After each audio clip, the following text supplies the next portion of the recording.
Bien, vamos a ver. Asistencia de enfermería en salud mental. El día de hoy nos toca tratar acerca de lo que es la terapia ocupacional, sus objetivos, la importancia y su definición de las áreas ocupacionales, evaluación, intervención y resultados de estas terapias. Como profesionales de la salud, entendemos que los pacientes que padecen de problemas mentales y bueno, que en muchos casos también, aparte de la salud mental, tienen problemas motores o están discapacitados, ¿no? En la parte motora, etcétera, etcétera. Son diferentes las manifestaciones. Entonces, ¿cómo debe trabajar el profesional de la salud cuando se proyecta con este grupo de pacientes? ¿Cómo te proyectas tú en el trabajo? ¿Cómo te vas a dedicar tu turno de trabajo a este tipo de pacientes? En el caso del señor tal, que tiene una discapacidad motora, en el paciente tal, que tiene problemas agregados de enfermedades crónicas, etcétera, etcétera, etcétera.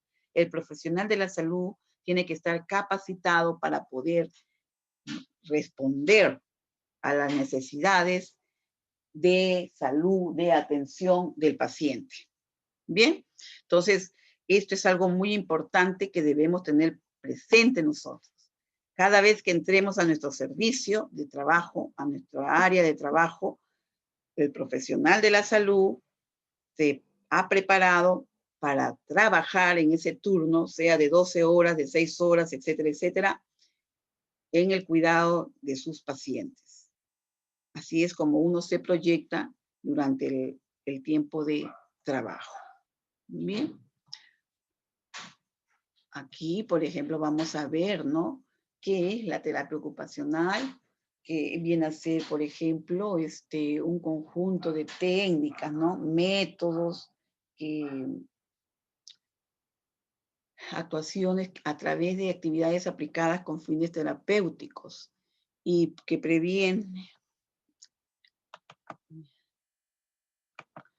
previene y mantiene la salud, favorece la restauración de las funciones del paciente, suple los déficits invalidantes que puedan presentar y valora los supuestos comportamientos y su significado profundo para conseguir la mayor independencia y reinserción posible del paciente en todos sus aspectos, sea laboral, mental, físico y social. ¿Ven? O sea, en su desempeño laboral, en su terapia de su mente, ¿no?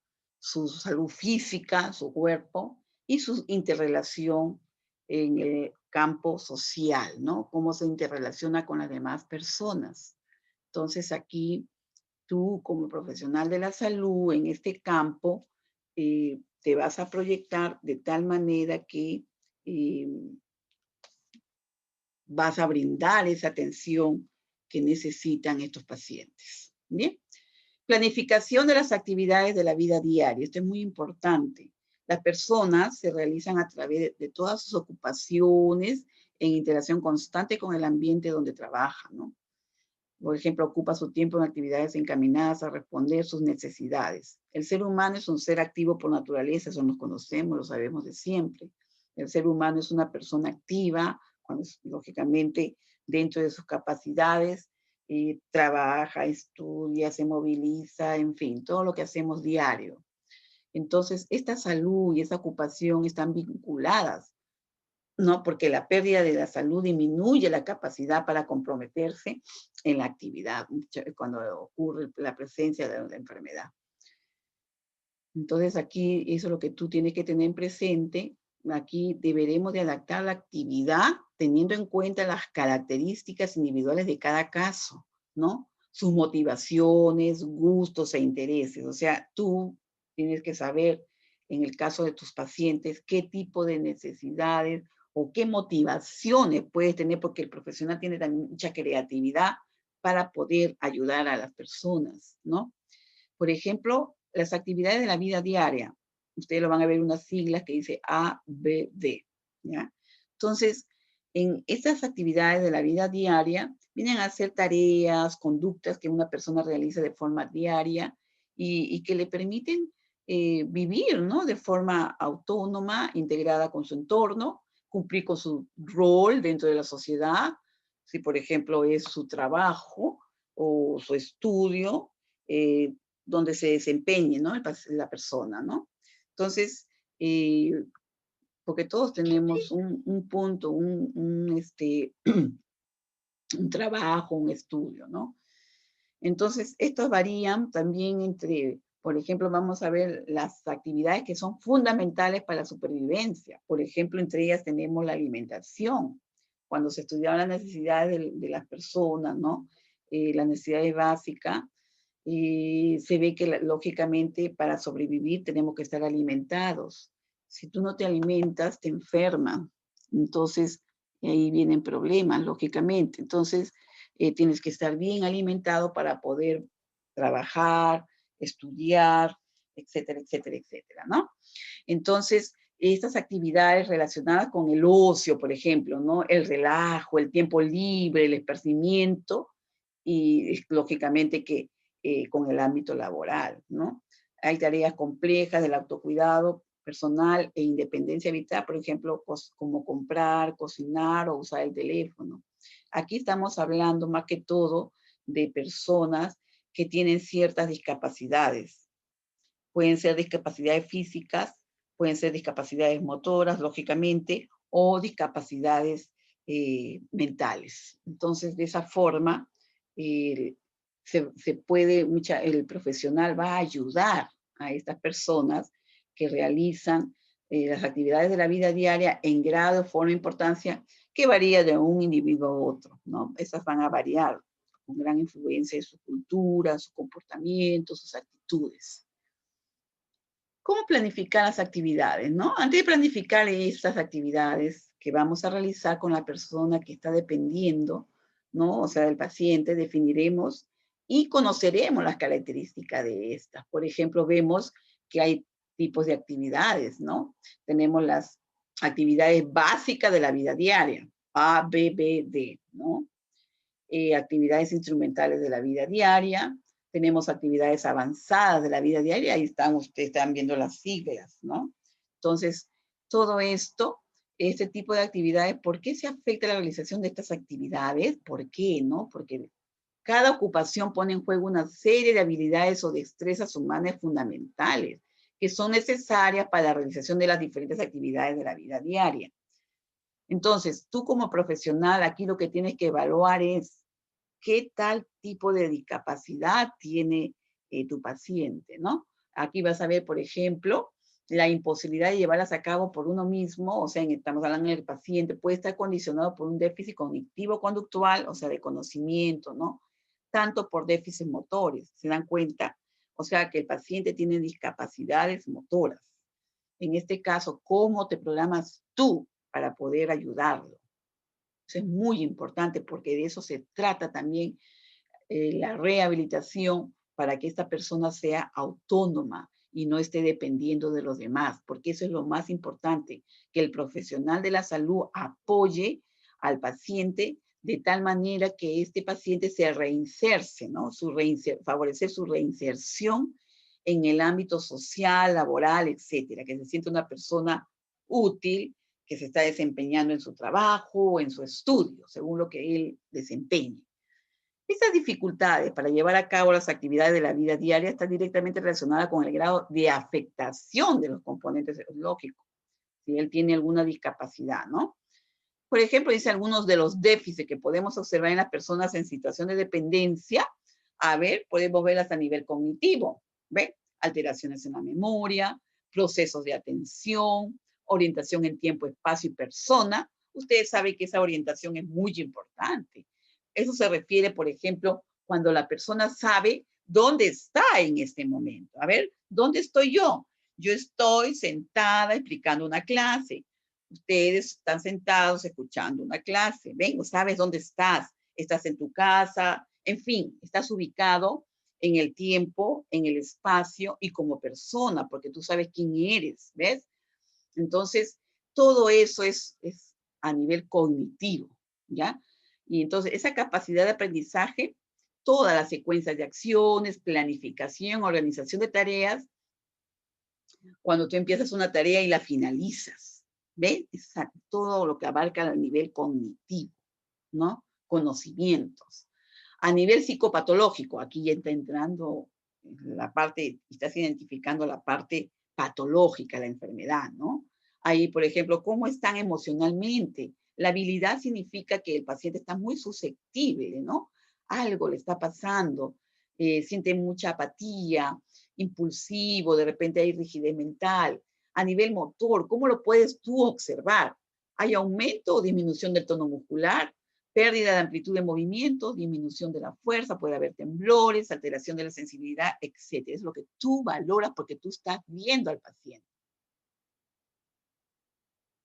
Y estos puntos muy importantes que son recomendaciones para mantener la autonomía de las personas en situación de dependencia. Esto es muy importante, jovencitos, porque tú como profesional vas a ayudar a esas personas a que no dependan toda la vida de alguien. Lo que nuestra función en sí es rehabilitadora. Primero es de apoyo y luego es rehabilitadora, porque de esa forma tú lo estás preparando para que siga con sus actividades solo o sola. Entonces, o sea, mantener su autonomía, ¿no? De las personas en situación de dependencia. ¿Cómo lo ayudas tú como profesional, ¿no?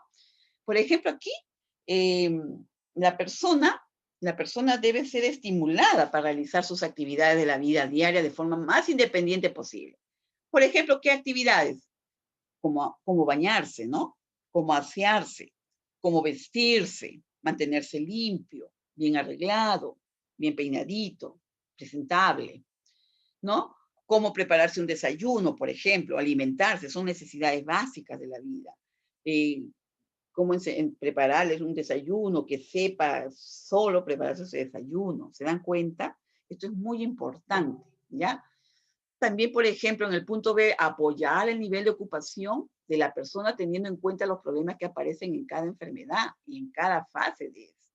Nosotros a lo largo de nuestro curso hemos ido conversando de enfermedades mentales, ¿no? Habíamos conversado, por ejemplo, de la esquizofrenia, que es una de las más complicaditas que hay, ¿verdad? Entonces, ¿cómo a este paciente esquizofrénico le ayudamos a que sea una persona autónoma, ¿no? Entonces, cuando sobre todo ellos pasan por esos cuadros de crisis, ¿no? Eh, entonces, o de recaídas, entonces allí el profesional actúa de una manera que es un gran apoyo teniendo en cuenta la problemática del paciente y en qué fase se encuentra su enfermedad, ¿no?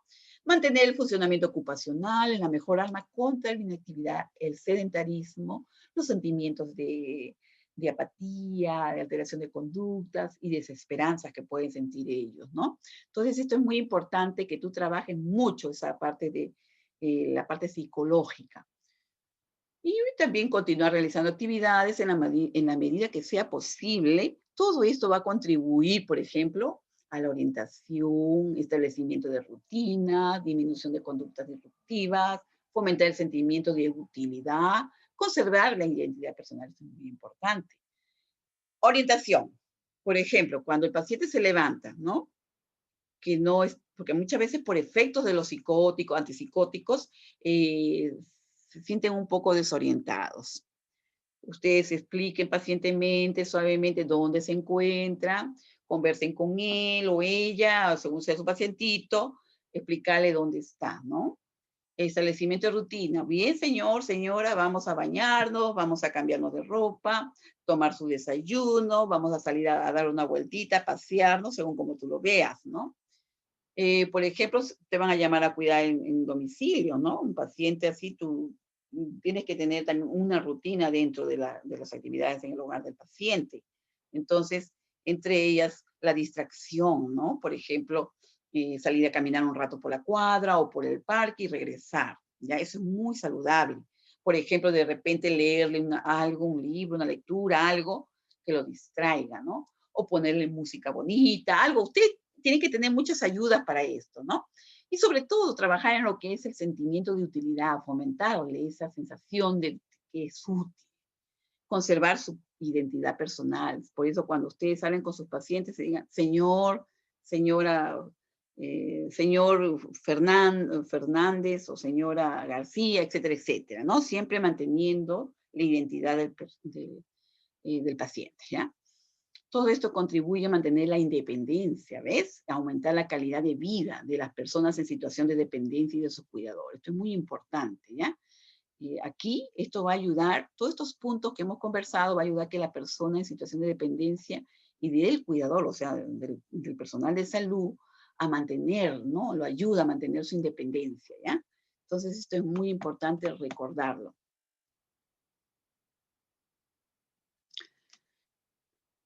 A ver, ¿qué estrategias nos puede ayudar a mantener la autonomía del paciente, ¿no? Porque esto es muy importante también, eh, ¿qué, qué, qué estrategias, de qué tú te puedes valer para ayudarte, ¿no? A mantener a este paciente, eh, que lo ayudes tú de esa forma. A ver, por ejemplo, a mantener tu autonomía, ¿no? Por ejemplo, vamos a ver que siempre dependiendo de las diferentes afectaciones que puede tener a nivel cognitivo, psicopatológico y o motor, tú tienes que adaptar a eso, ¿no? Entonces, por ejemplo, tú tienes que, si hay alguna debilidad, algo en el paciente, tienes que reforzar eso para que esto vaya perdiéndose y el paciente vaya tomando más seguridad. Simplificar y secuenciar las tareas, mantenimiento del posicionamiento adecuado, también podemos utilizar dispositivos de apoyo, o sea, eso se refiere más que todo a pacientes que tienen problemas de locomoción o pacientes que tienen problemas motores, de temblores, por efecto de los mismos medicamentos. Hay modificación del entorno, ¿no? Que rodea al paciente. ¿A qué se refiere esa modificación? Por ejemplo, miren, si un paciente está discapacitado en la fase motora, por ejemplo, está en silla de ruedas, es lógico que ustedes como profesionales de salud que están cuidando en un domicilio a esta persona, tienen que modificar un poco el ambiente de donde él vive. O sea, por ejemplo, una silla de ruedas no entra en cualquier puertita, tiene que ser una puertita más ancha, de tal manera que la silla entre y tú lo ayudes para entrar al guate, al baño, ¿no? Cuando usted realiza sus necesidades básicas, ¿no? Entonces, esto es muy importante, ¿no? Y también se necesita muchísimo la colaboración de la persona, ¿no? Del paciente, de esta persona que está en situación de dependencia, ¿no? Que no es capaz de realizar la tarea de forma autónoma. Debemos facilitar ese acceso a sus tareas, ¿no? Ayudarlo, ¿ya? Pero hay que tener mucha paciencia, ¿ya? Eso sí, como profesional, no olvides tú y como persona que hay que tener mucha paciencia, ¿ya? Vemos el ocio y el tiempo libre. Esto es muy importante que las personas con discapacidad y sus cuidadores deben conocer que existen recursos que lógicamente pueden dar a continuidad a su recuperación, fomentar el ocio y las actividades de esparcimiento. Es muy sano, ¿no? ¿Para qué? Para que se sientan mejor. Entonces, ¿cómo disfrutar el tiempo libre? Prevenir enfermedades, aumentar la creatividad. A ver, por ejemplo, ¿ustedes cómo se sienten en este momento que estamos viviendo de confinamiento? ¿Cómo se sienten cuando salen a dar una vueltita por el parque? Yo sé que se sienten bien, porque es otro aire, otro ambiente, ¿verdad? O de repente, no sales al parque, pero de repente hoy día tú programas tu tarde y dices, bueno, hoy día me toca mi curso de salud mental, pero al terminar mi curso quiero leer un buen libro. Entonces ya te estás regalando un momento de esparcimiento, ¿ves? Eso es saludable porque te reactiva, te reanima. O de repente tú quieres ver una buena película, eso es mejor todavía. O si quieres escuchar una buena música instrumental, algo precioso, te regalas eso porque eso te va a ayudar a ti emocionalmente, ¿no? Entonces, es bueno que tú como profesional tengas todas estas ayudas para brindárselas a tu paciente, ¿no? Para proporcionarle una mejor calidad de vida, claro está, con colaboración de ellos, ¿no? Organizar el tiempo libre de forma adecuada para que resulte provechoso. Por ejemplo, si tu turno es de las 8 de la mañana hasta las 8 de la noche, que son 12 horas de trabajo, tú tienes que planificar actividades, ¿no? Actividades de ocio, actividades de la vida diaria, fortalecer las debilidades que pueda tener tu paciente. Entonces, de esa manera tú estás brindando una atención de calidad, porque nuestra función en sí aquí es de apoyo y rehabilitadora. Entonces, por ejemplo, aquí, para que algunas de esas actividades, hay que tener en cuenta, por ejemplo, la realización del ejercicio físico, deporte, ¿no? Adaptado en consonancia a las características de cada paciente, ¿no? Realización de alguna actividad mental, como puede ser una lectura o de un libro, o de repente un periódico o una revista, ¿no?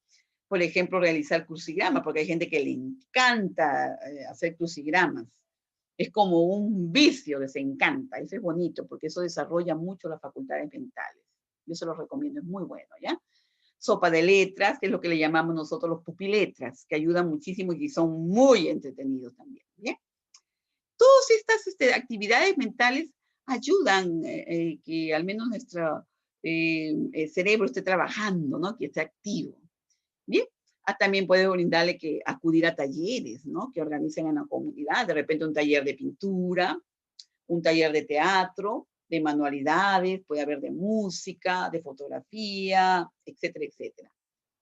Y también, lógicamente, juegos de mesa. Por eso yo les recomiendo siempre a los jóvenes estudiantes de enfermería que aprendan juegos de mesa para entretener también, porque eso ayuda muchísimo al paciente y a la familia, ¿ya?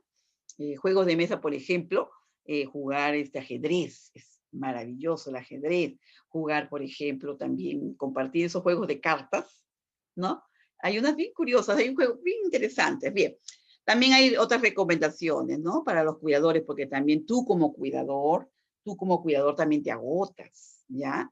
Una persona que tiene sus discapacidades mentales, sus problemas mentales, lógicamente a ti como cuidador te agota. Entonces tú también tienes que buscarte un horario de actividades para también, por ejemplo, tú tienes que también mantener un horario, ya una rutina que te ayude a hacer las tareas diarias, ¿no?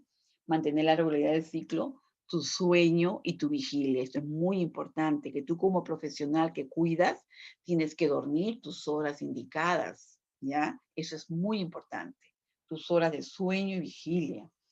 Establecer un entorno seguro, estable, sencillo, orientador y adaptado solamente pero tampoco no sobreproteger en exceso, ¿ya? Esto es muy importante, ¿ya? Entonces, tú como cuidador también tienes que tener eh, tu espacio para ti. Cuando tú termines tu turno de trabajo, regálate espacios para ti sola, ¿ya? De distracción, de ocio, que te va a ayudar muchísimo a ti como trabajador de la salud, ¿ya? Aquí, por ejemplo, el terapeuta ocupacional debe marcarse como objetivo primordial lograr la independencia psíquica, social y laboral del enfermo mental, ¿ve?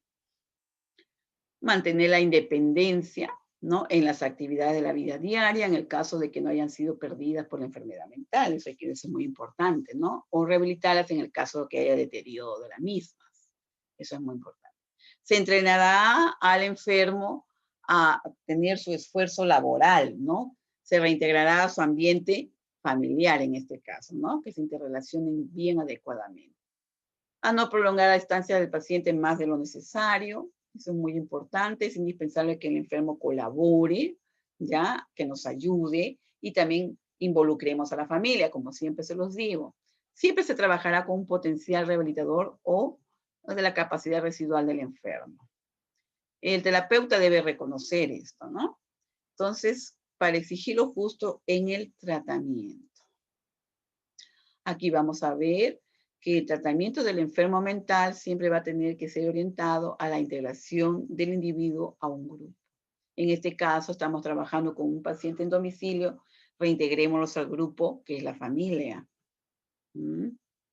Entonces, en un primer momento puede ser necesario el tratamiento individual. Así es. Y es importante que el enfermo tenga una integración de un esquema corporal y capacidades expresivas, ¿no? Y estos son grandes, a grandes rasgos, los objetivos generales el terapeuta ocupacional debe ocupar cuando realice un tratamiento a un enfermo mental, ¿ya? Entonces, esto es muy importante, ¿no? Aquí, por ejemplo, acá, el Departamento de Terapia Ocupacional en Psiquiatría, por ejemplo, debe ser de fácil acceso. Es ya dentro del hospital, ¿ya? De uso exclusivo de la terapia ocupacional.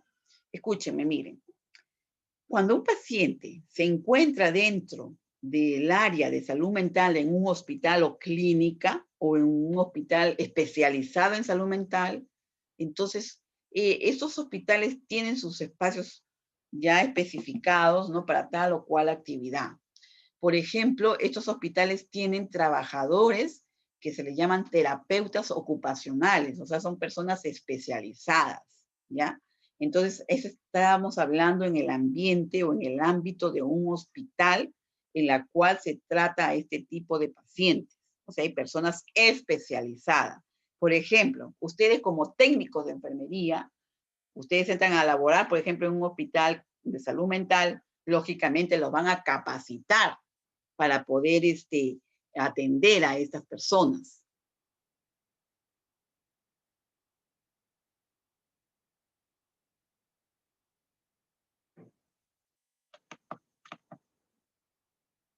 ¿Ya? Entonces, aquí eh, debe ser de fácil acceso y de uso exclusivo en la terapia ocupacional, no debe estar muy cerca de las habitaciones y la amplitud es relacionada con el número de pacientes. Nunca un terapeuta ocupacional debe admitir en el departamento a más pacientes de lo que pueda tratar. Esto es muy importante porque no debe haber un hacinamiento, ¿no? El número máximo de pacientes por terapeuta ocupacional debe ser de 10 a 15. Yo tuve la oportunidad de conocer el ambiente de salud mental del Hospital Rebagliati. Antes, un paréntesis en la clase, el Hospital Rebagliati es una mole, que ustedes lo conocen, tiene 14 pisos. Y antiguamente el Servicio de Salud Mental estaba en el 14º piso. Entonces hubo un accidente, un paciente se suicidó, ¿no? Desgraciadamente, a raíz de este incidente, todos los pacientes ya los reubicaron, ¿no? Pero hicieron un ambiente muy lindo en la parte de afuera, en un primer piso, no tiene segundo piso, solamente es un piso, pero es un ambiente tan bonito. Yo lo conocí ahí cuando me llamaron a apoyar en ese servicio, rodeado de jardines, qué hermoso. Se veían unos geranios preciosos, unas plantas, un verdor lindo, de tal manera que el solo hecho por mirar por la ventana nomás, el verdor, los pajaritos, las mariposas que se veían en el jardín, era algo tan relajante, tan precioso que de verdad muy bonito el ambiente, ¿no? Entonces, a raíz de ese incidente que ocurrió en aquella época, eh, adaptaron un ambiente muy bonito. Allí en ese mismo espacio que les cuento, tenían una sala de ver televisión, una salita, un espacio que era para talleres de pintura, había otro espacio donde se iban a leer, o simplemente a sentarse, a conversar entre ellos, había donde jugar ajedrez, por ejemplo, muy bonito, o sea, un espacio muy interesante, de tal manera que los profesionales de la salud estaban ahí mirándolos, observándolos, siempre atentos, ¿no? Porque los pacientes están medicados, se paseaban dentro del ambiente, o sea, bien, se veía un ambiente muy agradable, desde el punto de vista hablando, ¿no? De los terapeutas y de todo, era un ambiente muy tranquilo, muy simpático, salvo que en las emergencias llegaban pacientes en plena crisis, ¿no? Ahí sí era, yo recuerdo que uno de esos días llegó un paciente que estaba en una crisis terrible y tenía una fuerza de toro. Y habían dos técnicos de enfermería, unos jóvenes varones, habían altotes, como de 2 metros los jóvenes, y ellos me ayudaron ¿cómo se llama? A inmovilizar al paciente para canalizar una vía intravenosa, porque cuando están en crisis ahí sí es el problema, ¿no? Hay que tener mucha ayuda en ese aspecto. Felizmente en los turnos de las tardes que a mí me mandaban ahí, los pacientes estaban siempre habían siempre profesionales técnicos varones, más que todo en la parte de emergencia, ¿no? Porque llegan pacientes muy alterados. Ustedes no saben, chicos, la gran fuerza que tienen ellos. Es increíble. Bien, tener un ambiente amplio, sin divisiones, con luz natural, que se vean plantas, que se escuche el cántico de los pajaritos. Es hermoso. La distribución será de acuerdo al estado psicopatológico y actividad, más el diagnóstico, más que el diagnóstico. O sea, buscar un ambiente bonito, ¿no? En la terapia ocupacional se hacen tratamientos individuales, pero también se tiende al final el tratamiento en grupo también, ¿ya? Dinámica de los egresados. En la unidad de internamiento, que es el elemento básico de la unidad de psiquiatría, cómo se trabaja ahí, ¿no? Se organiza siempre teniendo en cuenta el destinatario de los servicios, ¿no? El diseño y decoración, tratando de crear un ambiente cálido y hogareño. Eso es lo que se trata en el ambiente de los pacientes con este problema, ¿no? Considerar al paciente psiquiátrico, ¿no? Que el paciente psiquiátrico no está confinado en cama, sino participando adecuadamente en su programa terapéutico, ¿no? Por ejemplo, a las 4 de la tarde, a los pacientes, los señores de servicio de comida, de la cocina, nos traían leche. A las 4 de la tarde nos traían leche porque empezaban las terapias, ¿no? Vía oral, para controlarlos, mantenerlos tranquilos. Y tú tenías que verificar que el paciente tomara su leche y pasara sus pastillitas, ¿no? Sus tratamientos, ¿ve? Cuando ya los pacientes están controlados, no había problemas. El problema es más que todo en la parte cuando el paciente recién ingresa con toda la crisis. Ahí sí es más, el trabajo es más fuerte, ¿no? El sector de internamiento absorbe la mayor parte de los recursos del personal de todos los niveles, definitivamente, ¿no? La duración de la estancia según el diagnóstico, también evitar la prolongación innecesaria. O sea, todas las terapias que tengan estas personas tienen un tiempo determinado y una vez que se están ya controlados, llaman a la familia y se los llevan, ¿no? Al tomar la decisión de alta, debe alejarse de dos posturas erróneas, por ejemplo, la utópica, la estructuración de la personalidad y la fantasía de curación total. Porque nosotros sabemos que las enfermedades mentales no se curan, más que todo se controlan, ¿ya? El enfermo que ingresa está en periodo de su enfermedad. El objetivo es la eliminación total o parcial de los síntomas utilizando todos los medios terapéuticos necesarios al alcance. Eso es lo que debemos tener presente, ¿ya? Aquí, por ejemplo, en una unidad de ingresado cuenta con diversos medios terapéuticos, muchas ayudas, de tal manera que eh, el profesional se va, ¿no? Proyectando en el trabajo, ¿no? Como es la dinámica en la unidad de día, así se llama la dinámica en la unidad de día, ¿no? Y cómo es, por ejemplo, y aquí constituye una de las innovaciones más interesantes y prometedoras de la asistencia psiquiátrica en las últimas décadas. Son avances, ¿no? Ofrece un tratamiento diario, se realiza un abordaje global y grupal, según sea el caso de los pacientes, con intervenciones terapéuticas, sean físicas, psicológicas, eh, socioeducativas, formativo-laborales, a la medida de cada paciente, ¿ya? Se interviene también con la familia y la comunidad, según sea el caso. Aquí, por ejemplo, se concibe como un centro de tratamiento psiquiátrico caracterizado por el mantenimiento de los vínculos familiares del paciente y por el énfasis en las actividades terapéuticas del grupo, basada en los principios de la comunidad terapéutica, ¿no? Aquí tiene que haber una atmósfera terapéutica y una cooperación paciente-equipo-asistencia, ¿ven? Entonces, esa remotivación y reactivación de las capacidades y recursos del paciente lo va a ayudar muchísimo, claro está, ¿no? El elemento básico de la acción terapéutica está representado por el club socioterapéutico. Es básicamente un centro de asistencia, ¿no? Entonces, básicamente un centro de asistencia psiquiátrica activa, completa y continua, ¿no? Que está constantemente ahí, ¿no? Entonces, de esa forma, eh, tú vas a ver que la ventaja de la unidad del día, formando parte del departamento de psiquiatría, pero con la personalidad propia, por ejemplo, vamos a ver que permite el tratamiento de pacientes cuyo mantenimiento no está indicado, en lo que la asistencia ambulatoria no ofrece buenas perspectivas, ¿no? Facilita una mejor valoración de las dificultades de adaptación del paciente y el papel desempeñado en los factores ambientales. O sea, son diferentes puntos. Favorece la rehabilitación y reinserción posterior a la comunidad del paciente, lógicamente. Hace posible el tratamiento de esos pacientitos, contribuye a disminuir el riesgo de dependencia, porque eso es lo más importante, volverlo autónomo. Eso lo ayuda muchísimo al paciente. A ver, ¿qué indicaciones son las que hay que tener presente para ingresar a la unidad de día? El diagnóstico no es un criterio determinante en la selección del enfermo. Por aquí nos dice, por ejemplo, la existencia de cierta introspección y responsabilidad por parte del paciente en el tratamiento. La disponibilidad de transporte, la intensidad de la alteración patológica, sus factores que influyen en la decisión, la posibilidad de supervisión y soporte familiar. A ver, por ejemplo, aquí en estos casos no debe ocuparse de la rehabilitación, por ejemplo, de pacientes crónicos, epilépticos deteriorados, con síndromes psicoorgánicos, readaptación laboral de enfermos clínicamente recuperados. Aquí las limitaciones que presenta la hospitalización parcial excluye los siguientes casos, ¿no? Por ejemplo, pacientes alcohólicos, inmotivados, porque muchas veces sucede que el paciente alcohólico vuelve a beber, ¿no?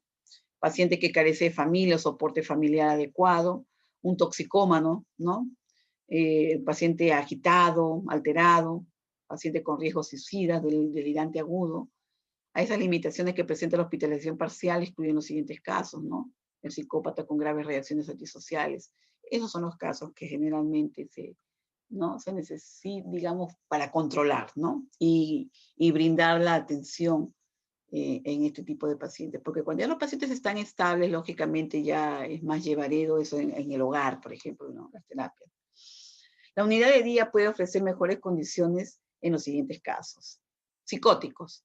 Tras la remisión del episodio psicopatológico agudo y con riesgo de incremento de los síntomas, de enfrentarse con sus obligaciones familiares, laborales y sociales, ¿ya?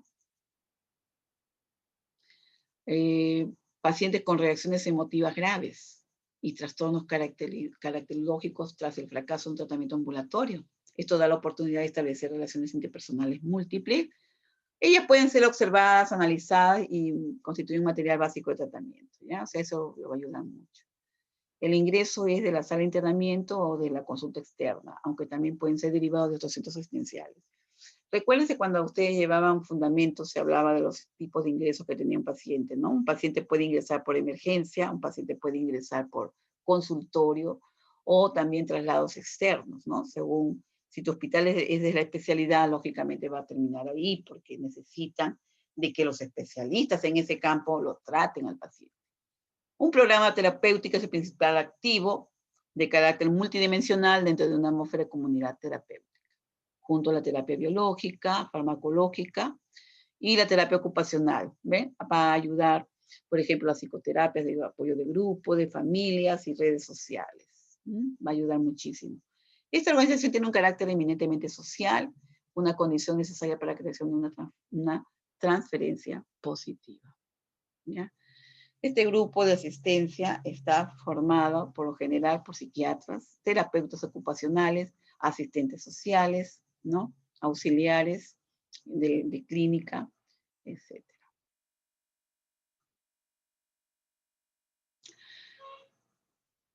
A ver, en el enfoque de qué no deben encontrarse, ¿no? En la actividad, en la unidad del día, ¿no? Por ejemplo, pacientes crónicos, ¿no? Pacientes enfermos agudos, en un periodo de enfermedad en el que el síntoma si no se ha eliminado, lógicamente, pero que necesitan un tratamiento a más largo plazo, que en ingresados ya no pueden recibir. La actividad irá enfocada, por ejemplo, dentro de una jornada lo más parecida a la laboral. Realizar ocupaciones que mantengan al enfermo ocupado, gratificado, en la unidad del día, interesa el grado de capacidad que el paciente tiene de ver su problemática y la necesidad que tiene de recibir un tratamiento ambulatorio. O sea, una vez que el paciente ya está controlado definitivamente, lo que necesita es un tratamiento ambulatorio, ¿no? Que puede ser llevado con apoyo de la familia en el hogar o un profesional como ustedes cuidándolo en el hogar, ¿no? Al ser voluntaria la asistencia, se necesita un mínimo de conciencia por parte del enfermo de lo que pasa y lo que necesita, ¿no? La terapia ocupacional será de lo más dinámica posible. Se realiza una jornada de trabajo, todas las actividades que sean necesarias, ¿no? Para que el paciente esté activo, ¿ya? Eso es muy importante. Por ejemplo, aquí tú puedes mezclar actividades individuales, recreativas, de grupo, etcétera, etcétera. Fomentaremos, por ejemplo, la independencia, la creatividad. hacer competiciones en que el paciente se compromete a rendir y dar mucho de sí mismo, ¿no? Fomentar su autoexpresión, lo que él siente, lo que él vive, ¿ya? Por medio de grupos de discusiones, por ejemplo, tenemos pinturas en que intervienen por medio del dibujo, ¿no? Por ejemplo, ahí pueden expresar a través de dibujos, expresar sus sentimientos, ¿no? Su vivencia, lo que él esté eh, viviendo, sintiendo en ese momento, ¿ya? También, por ejemplo, potenciar la parte sana del enfermo. Eso es muy importante. Resaltar esa parte del paciente, ¿ya? La parte sana, que esté activo, que participe.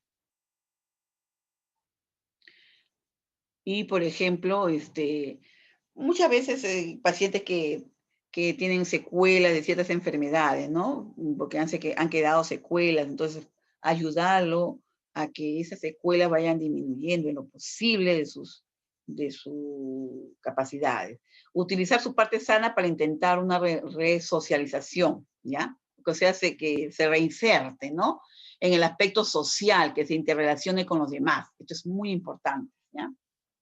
Y aquí vemos que las actividades de socioterapia, en que la comunicación ocupa el primer plano, por ejemplo, aquí implica una serie de actividades cuyo objetivo es la comunicación y relación del enfermo con su grupo. En pacientes crónicos, la terapia ocupacional tiene como finalidad más que una ayuda, es la eliminación del síntoma, la conservación de las partes de la personalidad. Tiene también como finalidad combatir el deterioro con actividades ocupacionales que puedan ser remunerativas para el paciente. Motivarlo, ¿no? Por ejemplo, eficacia en el servicio del internamiento psiquiátrico depende ante todo de la acertada selección de los enfermos admitidos, o sea, qué tipo de pacientes van a ingresar en ese grupo, ¿no? La indicación de hospitalización del paciente mental se hace bajo un doble criterio, a nivel clínico, de los síntomas, de la psicopatología y bajo su forma de expresión, como lo está presentando cada paciente. El pronóstico, la estimación de que en los recursos terapéuticos, por ejemplo, o sea, cómo va a ir evolucionando o disminuyendo esa sintomatología, ¿no? Y sobre todo ver los recursos terapéuticos disponibles en la unidad y que puede remitir la sintomatología tras una corta estancia. Eso lo va a ayudar mucho. En realidad, no se cumplen todas estas normas a la hora de hacer un ingreso. Bueno, aquí yo les invito a que ustedes lean mucho la información que yo les he dejado en la plataforma, ¿ya?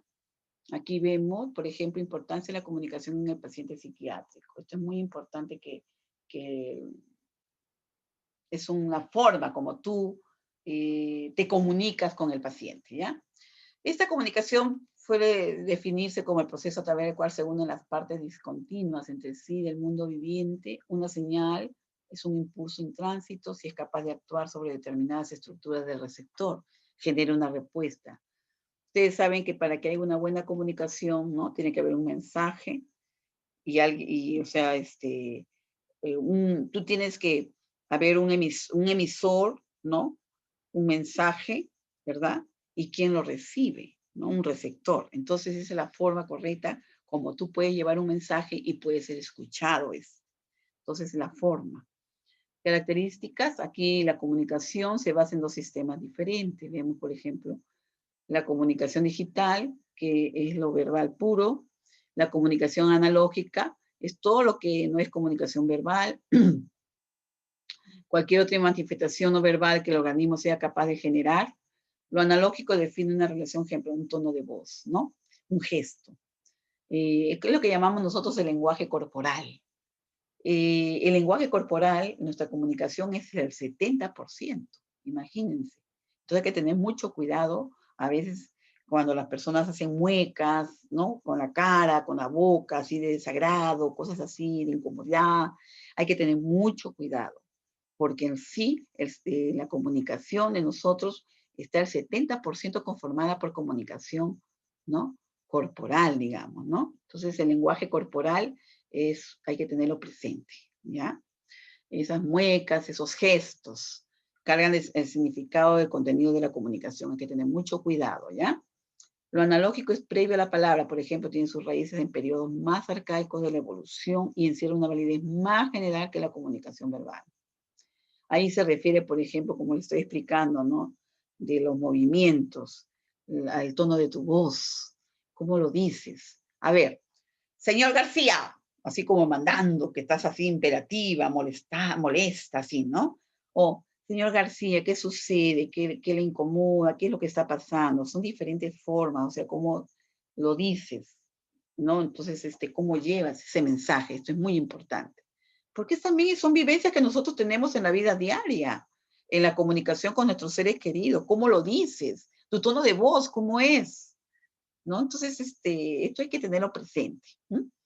Eh, Toda actitud constituye una comunicación, por ejemplo, hasta el silencio, el retraimiento, la inmovilidad, que viene a ser el silencio postural, ¿no? Que no está comunicando algo. Esto lo debemos tener en cuenta al trabajar con pacientes psiquiátricos. Esto es muy importante. Cuando tú observas al paciente que tiene esta problemática, ¿ya?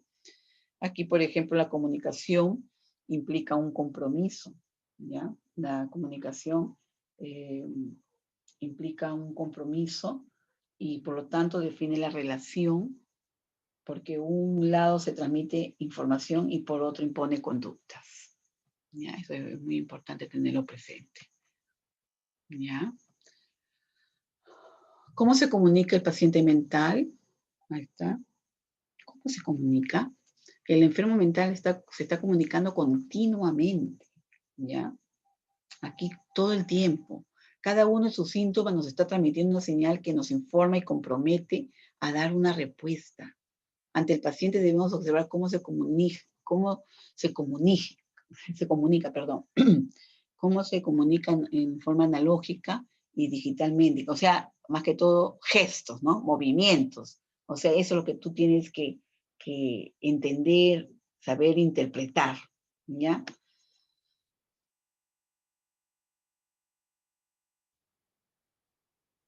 Ahí está, por ejemplo, vemos en las depresiones.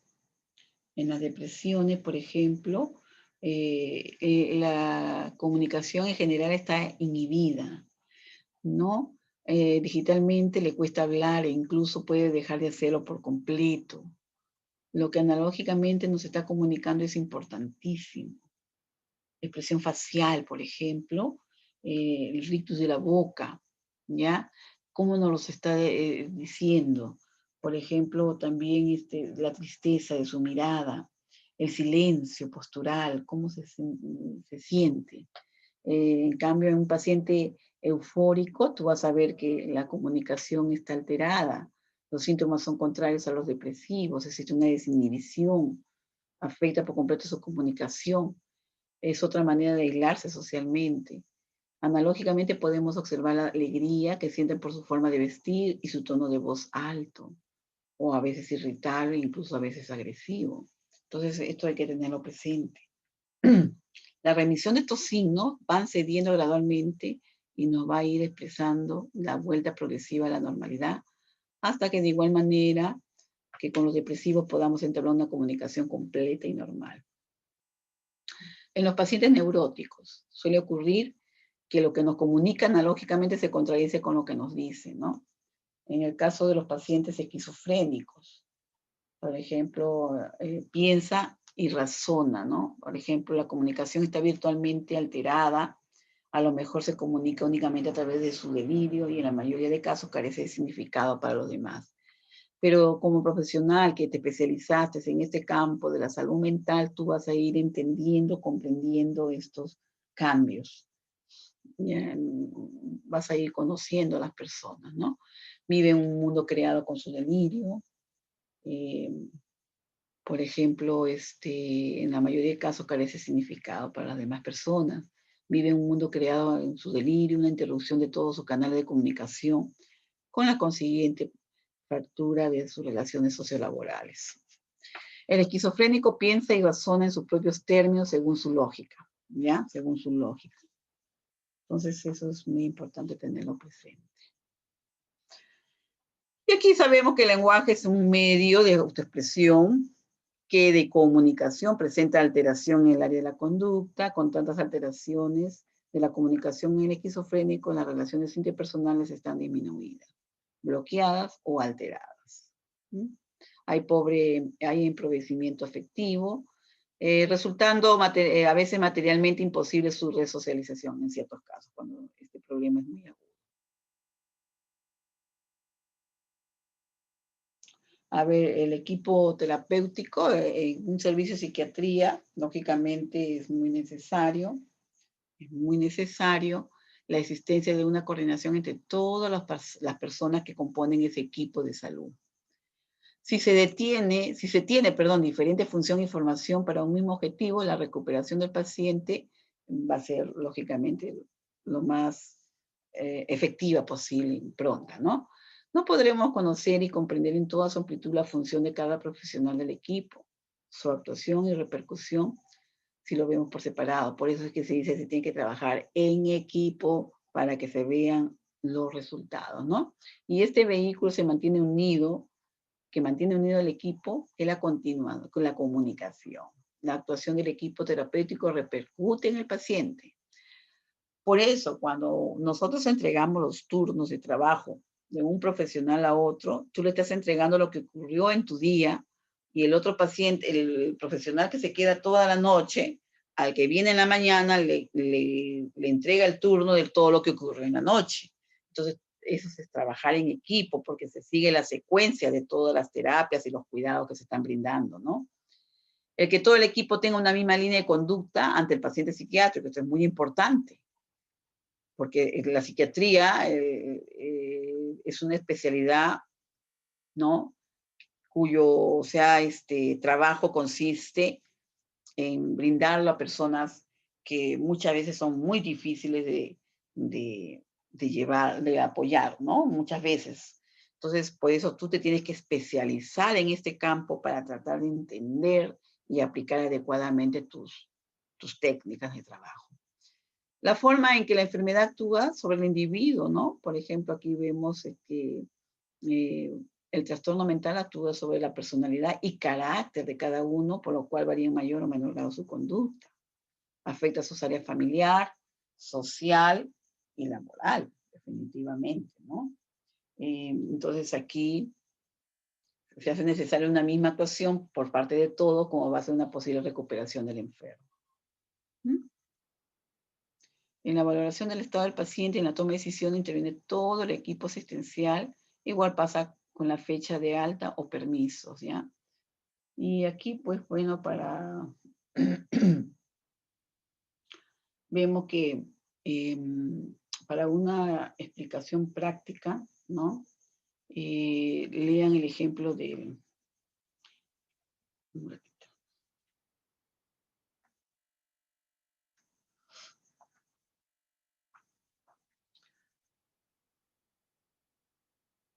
En la separata yo les he dejado un caso, ¿ya? Por favor, quiero que los lean para que ustedes tengan más conocimiento de estos puntos, porque en realidad es un tema bien, bien amplio.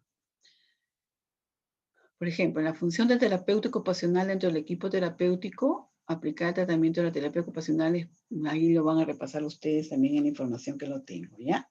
Aquí, por ejemplo, la importancia de la familia del paciente psiquiátrico. Esto es muy importante, lógicamente todos lo sabemos, porque la presencia de esta familia que se involucre en el cuidado de su paciente es muy importante, porque muchas veces las familias abandonan a este tipo de paciente, ¿ya? Es muy importante la reacción de la familia. En el caso de enfermedad psiquiátrica y sobre todo si se requiere internamiento, la familia necesita atención por 3 razones. O sea, aquí también la ayuda es para la familia, porque se ve involucrada en el origen de la enfermedad y esta debe ser comprendida por todo el equipo asistencial para poder ayudar al paciente. Si esto es así, el paciente no debe volver al seno de la familia hasta que haya sido modificada y sirva para ayudar. ¿Me entienden? O sea, porque van a encontrar ustedes familias que niegan o no quieren apoyar a la persona enferma, que es su familiar. Entonces, nosotros, el equipo de salud, ayuda para la familia para que aprenda a sobrellevar y apoyar a su ser querido que tiene esta enfermedad. Entonces, por eso es que se necesita de estos terapeutas ocupacionales, tanto en la ayuda del paciente como de la misma familia. En el momento de la hospitalización de un miembro de la familia en una crisis que afecta a todos los miembros, lógicamente, un ser querido que enferme con este tipo de problemas, afecta a todos, ¿no? Y exige consideraciones terapéuticas, lógicamente, porque en realidad la atención es muy amplia. Y la familia presiona muchas veces esto, ¿no? Por ejemplo, aquí hace notar a la familia la obligación que tienen y la necesidad terapéutica que formen parte en el tratamiento. Muchas veces la familia tiene por costumbre desentenderse del paciente una vez que los ha ingresado. Deja a la institución toda la responsabilidad y ahí así no es. Aquí lo que se trata es de involucrar a la familia para que ayuden en la terapia de su ser querido.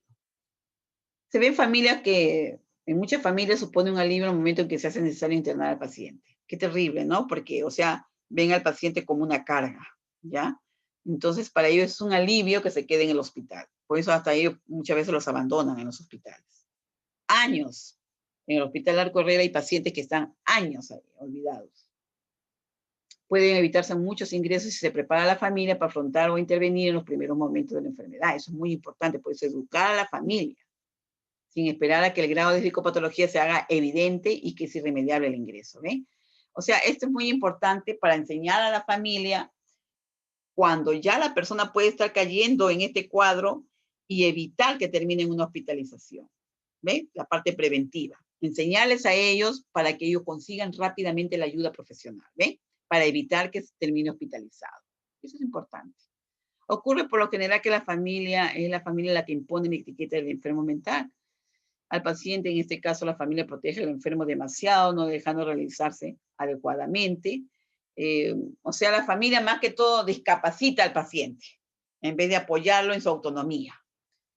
Muchas veces se desentiende totalmente de él, no atendiendo sus necesidades que como miembro de la familia requiere, porque el apoyo es muy importante. En este aspecto, por ejemplo, por parte de la familia es la terapia. Por ejemplo, que no falten las medicinas al paciente. Y esa es parte de la familia que tiene que estar en esto. Son intervenciones negativas que muchas veces para el paciente influyen notablemente en la evolución y recensión de esto en la sociedad. Muchas veces hay cosas que pueden ser positivas o pueden ser negativas para el paciente. Aquí, importantísimo es trabajar equipo de trabajo del hospital o de la clínica con la familia y el paciente. Es un trabajo multidisciplinario, ¿ven? Hacer consciente a la familia que al ingresar a uno de sus miembros, sea su ser querido, sucede una interrupción de las relaciones familiares, tanto en el ingresado como en el resto de los componentes. ¿Ven? ¿Se dan cuenta? Entonces tienen que seguir muy de cerca la evolución de la enfermedad, tratando de cooperar en todos los niveles. ¿Ven?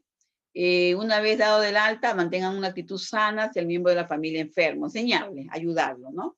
La familia necesita información clara de todo el equipo asistencial sobre la conducta a seguir con el paciente cuando ya está en su hogar, ¿no? Entonces aquí es función de los terapeutas ocupacionales, lo siguiente, ¿no? Esto es muy importante, tener presente que una vez ingresado al paciente, por ejemplo, mantener una entrevista con la familia y que les informa de qué forma afectó la enfermedad en las áreas laboral, de relaciones interpersonales, en las actividades de la vida diaria, ¿no? O sea, eso es muy importante, una intervención de ese tipo.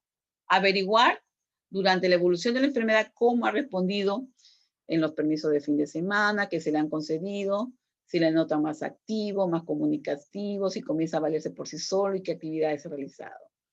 Cuando hablas de fines de semana, ¿qué sucede? Que como estas enfermedades a veces las estadías son muy largas, en los hospitales le dan un alta, pero de 2 días, por ejemplo, sábado y domingo, en la cual la familia quiere reunirse con él, lo llevan a casa, pero él nuevamente regresa. Por eso que dicen los permisos que le dan, ¿no? Que cambie de ambiente y ahí cómo la familia ha observado el cambio en el paciente. A eso se refiere, ¿ya? Aquí vemos, por ejemplo, que en el alta el terapeuta debe saber cómo va a responder el paciente en estas áreas, una vez incorporado a su medio ambiente, o sea, su hogar, ¿no? O de repente si está estudiando, está trabajando. Dependiendo del diagnóstico, del estado psicopatológico al ser dado de alta. Debe informar a la familia y al propio paciente de lo que es capaz de hacer, ¿no? De lo que debe hacer, necesita y se le debe exigir. O sea, hay que enfatizar eso, ¿no? Y reforzar. El paciente no se le debe tratar en la medida que los medios lo permitan como un ser aislado, sino en relación directa con la familia, responsabilizando a este y al mismo tiempo orientándola. Eso es muy importante, por eso yo siempre le digo, hay que involucrar a la familia en cuanto a lo que es esta atención, ¿no? del grupo.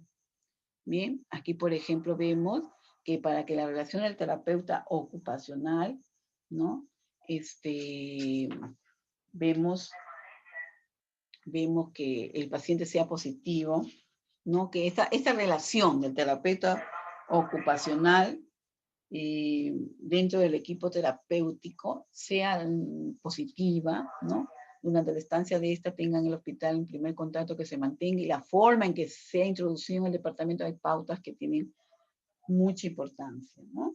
Ahí, por ejemplo, se debe tener todo lo que es la información en la historia clínica, la valoración del estado global físico y psicológico del paciente, su planificación del tratamiento, es decir, hay un sinnúmero de actividades, asistir a reuniones de equipo, informaciones periódicas escritas o habladas, que van a ayudar muchísimo en el restablecimiento de la salud del paciente, ¿no? Es muy importante tener siempre esa comunicación. Bien, y aquí van a ver ustedes el proceso en la terapia, van a ver una evaluación, resultados, que van a ayudar a la larga cómo ha ido reaccionando el paciente en estas actividades, ¿no? Por ejemplo, ¿no? En las actividades de la vida diaria, de su autocuidado, de su aseo, de su presentación personal, ¿no? De su higiene, etcétera. Actividades productivas, aquellas actividades remuneradas o no que suponen una aportación a la sociedad, ¿no? Y actividades de ocio. Aquí el terapeuta ocupacional evalúa la capacidad del individuo para desempeñar sus tareas diarias. Interviene cuando dicha capacidad está en riesgo o dañada por cualquier causa, ¿no? Y esa actividad, para ser terapéutica, debe tener un propósito y desarrollarse en su entorno, ¿no? De modo que puede ayudar a esta persona a adquirir conocimiento, destrezas y actitudes necesarias. Para eso es un terapeuta ocupacional, ¿no? En labores. Para desarrollar áreas cotidianas, perdón, tareas cotidianas y requeridas y conseguir el máximo de autonomía e integración, ¿no? Entonces eso es muy importante que el profesional sepa aplicarlo, ¿ya? Bien, entonces aquí vemos, por ejemplo,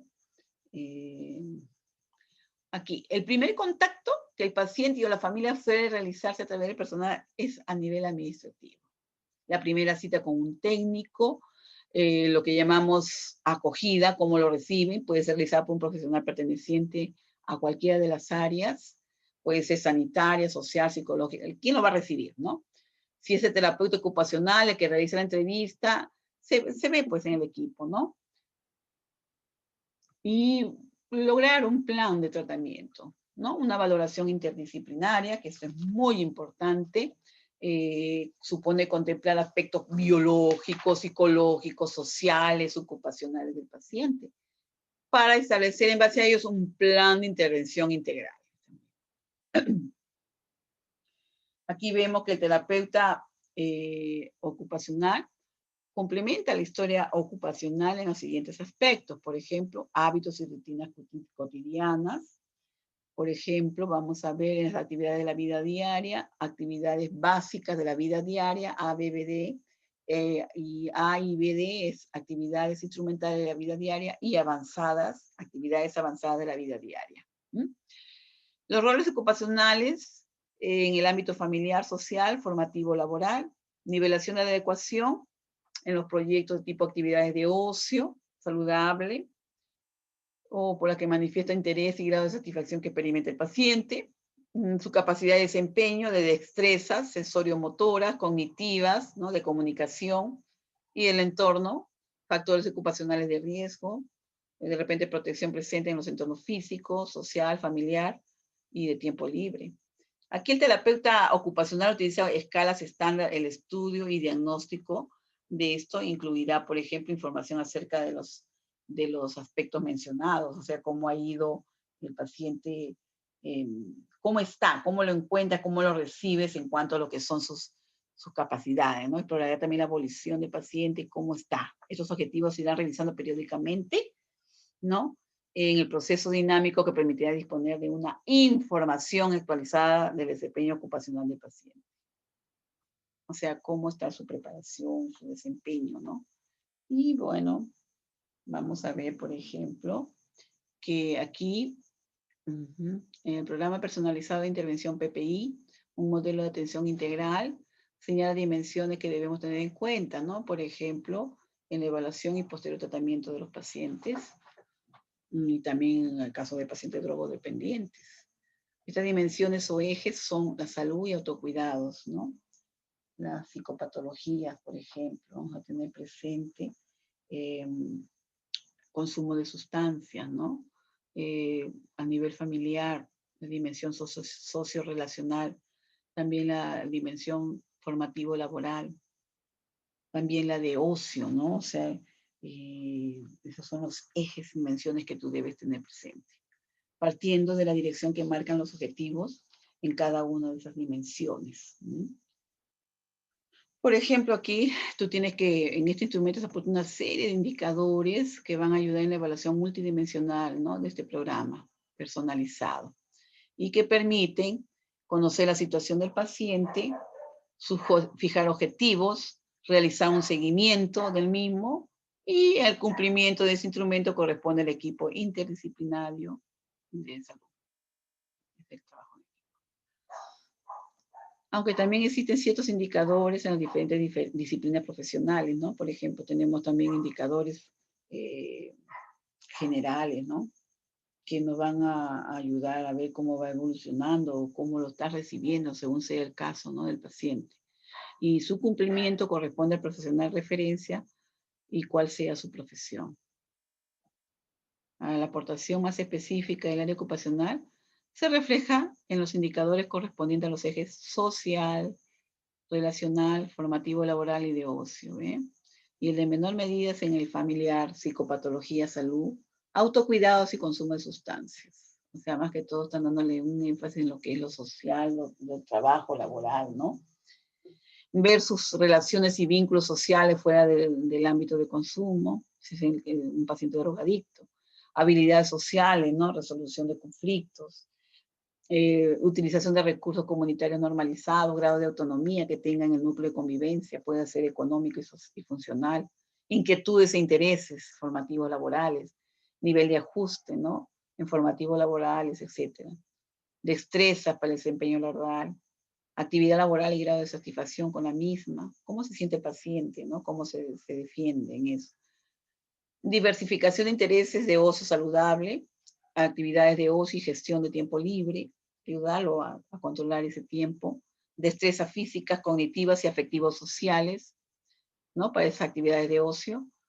Esos tipos de ocio, por ejemplo, tiene que ser de tipo saludable, en definitiva, ¿no? Individual, grupal, cumplimiento de las normas, grado de afectación en las capacidades cognitivas, la funcionalidad ocupacional. Y ver una evaluación, el equipo diseña un programa personalificado de programa personalizado de intervención PPI, ¿no? Aquí los objetivos que pretendes conseguir en cada uno de los ejes o vectores, las estrategias terapéuticas más adecuadas, la planificación de las actuaciones en distintas áreas y la utilización de esos recursos, ¿no? Que se consideren necesarios para su reinserción, ¿no? Del paciente. Ahí está. Vemos una respuesta organizada, por ejemplo. ¿Ya? Aquí vamos a ver un instrumento resultante de la valoración interdisciplinaria y multidimensional, consenso con el deseo del paciente. En virtud de este se organizan las diferentes acciones terapéuticas de rehabilitación y reinserción social. El índice de Bartel, aquí lo van a ver ustedes, ¿no? El índice de Bartel evalúa la capacidad funcional de las actividades basales de la vida diaria, ¿ya? Aquí valora 10 áreas. Por ejemplo, alimentación, baño, aseo, vestirse, control de esfínteres. Esos son anal y vesical. El manejo del inodoro, el desplazamiento de la silla, de la cama, deambulación, subir y bajar escaleras, ¿no? Se valoran esas áreas, ¿ya? Se puntúa, o sea, se coloca un puntaje de 0 a 100, ¿no? 0, total dependencia, es decir, que el paciente depende de todo el mundo, ¿no? Y 100, cuando el paciente es totalmente independiente o se logra su independencia, ¿no? Como punto de corte es establecido que el 60 por encima del cual, el 60% encima del cual sí se considera independencia en actividades básicas de la vida diaria. Interesante. Aporta información a partir de la puntuación global, parcial de cada actividad. Entonces eso va a ayudar a una valoración, ¿no? O sea, de la independencia o dependencia del paciente, ¿no? Entonces esas estrategias de intervenir, por ejemplo, vamos a tener las intervenciones individuales, las grupales, ¿no? Intervenciones grupales, vas a ver con el paciente o con la familia, esto es muy importante, encaminadas a conseguir acuerdos establecidos para la mejora del desempeño ocupacional en cuanto a sus hábitos, rutinas, roles en su vida, ocupación del tiempo libre, el desempeño de sus destrezas, ¿no? Habilidades y destrezas de cada uno, factores de protección del entorno. Y bueno, que la intervención incluye también una valoración continua, un seguimiento de los cambios, intervención individual con el paciente, la técnica utilizada y la entrevista. Definitivamente es muy importante que va a ser estructurada y con su objetivo de la misma, con diagnóstica motivacional, etcétera, ¿no? Comienza en el momento de la valoración a través de unos ítems también como tipo test, ¿no? Sobre las necesidades o deseos de cambio del paciente. Línea de intervención, aspectos motivacionales, implica también al paciente en la evolución de su proceso terapéutico, de su propia curación, de su avance. La intervención individual complementa en unos casos la intervención grupal, ¿no? Cuando no sea pertinente o posible la incorporación a grupos, ¿no? Constituye la única fórmula de intervención. O sea, según el caso, ¿no? Según la patología o el problema que esté presentando el paciente. Las principales temáticas que constituyen la intervención individual con los pacientes hacen referencia a las áreas del desempeño ocupacional, actividades de la vida diaria, actividades productivas y de ocio libre, ¿no? En función de valoración del propio terapeuta ocupacional se pondrán en marcha diferentes intervenciones en diferentes áreas que ya las hemos mencionado, ¿no? Aquí, por ejemplo, intervención grupal. Este tipo de intervención complementa las intervenciones individuales, permite utilizar la fuerza y capacidad motivacional del grupo para dar respuesta a sus necesidades terapéuticas de estos pacientes, ¿ya? Y en el grupo es el marco por excelencia en la que la terapia ocupacional desarrolla y aplica técnicas y estrategias propias de su disciplina. ¿Ven? Para promover cambios en las actitudes, conductas, emociones y hábitos, ¿ya? Eso va a ayudar muchísimo. Necesario para el logro de los objetivos terapéuticos con cada pacientito. Bien, estas actividades vienen a ser el vehículo que promueve dichos cambios y que favorece la progresiva autonomía y desempeño de cada paciente. Bien, en la intervención familiar es otro punto importantísimo. Suele resultar de gran utilidad, en especial en colectivos como el de los adolescentes y jóvenes, no siempre es posible llevarlos a cabo. Es muy importante involucrar a la familia. En los casos en que la intervención familiar es posible, esto suele iniciarse ya desde la primera fase de tratamiento, pudiendo realizarse en su forma individual, con una familia sola o como en la grupal. Tanto en una como en otra fórmula del área de terapia ocupacional se incidirá en todos aquellos aspectos relacionados con las actividades de la vida diaria, ¿ya? Entonces, ¿qué hacemos nosotros? En todo esto, el profesional de la salud tiene que estar al tanto de todos esos cambios, manifestaciones que presenten sus pacientes.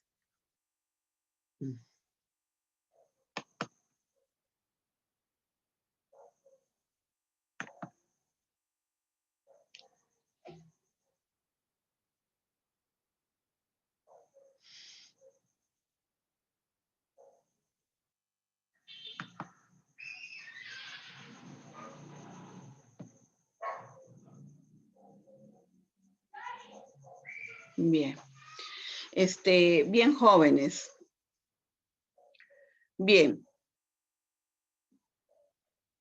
Vera, pero ¿sabes qué? Yo abriría ahorita la plataforma para que tú respondas a las tareas nada más, porque eso ya no, uy, olvídate, porque estamos en supervisión en estos momentos también. Ya, mira, yo te voy a abrir la plataforma. Hoy día, ¿qué estamos? Hoy día estamos